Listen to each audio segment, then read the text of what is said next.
અમદાવાદ બાદ સુરતમાં ઇન્કમટેક્સનું ઓપરેશન ત્યારે સુરતના જાણીતા ઉદ્યોગકારના અનેક સ્થળોએ દરોડા પાડવામાં આવ્યા હતા। જાણીતા ઉદ્યોગપતિ વસંત ગજેરા અને ચુનીભાઈ ગજેરાને ત્યાં દરોડા પાડવામાં આવ્યા। ડાયમંડ અને રિયલ એસ્ટેટમાં કુલ 30થી વધારે સ્થળો પર તપાસ કરાઈ। સુરત સહિત મુંબઈમાં પણ આઈટીની ટીમો ત્રાટકી હતી। કતારગામ, પીપલોદ અને વરાછા વિસ્તારમાં તપાસ કરવામાં આવી। સ્કૂલની ઓફિસ, ડાયમંડ ઓફિસ અને રિયલ એસ્ટેટ ઓફિસ ખાતે આઈટી ટીમ દ્વારા સર્ચ ઓપરેશન કરવામાં આવ્યું।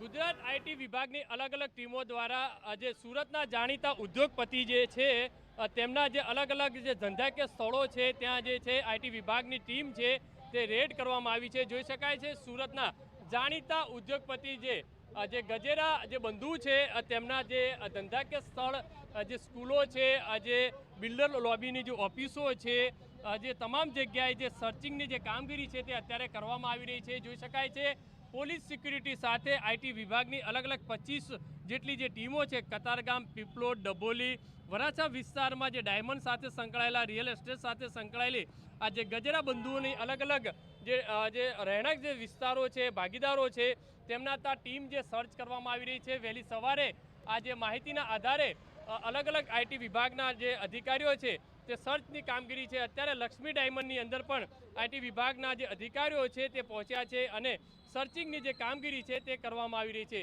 સૌથી મહત્વની વસ્તુ એ છે કે ઘણા સમયથી જે વિવાદમાં રહી રહેલા કે ગજેરા બંધુઓની સામે આઈટી વિભાગે જે ગાળીઓ કસ્યો છે, આવનારા દિવસોની અંદર આ જે છે આંકડો છે તે લાંબો ટૂંકો આવી શકે તેવી શક્યતા વ્યક્ત કરવામાં આવી રહી છે।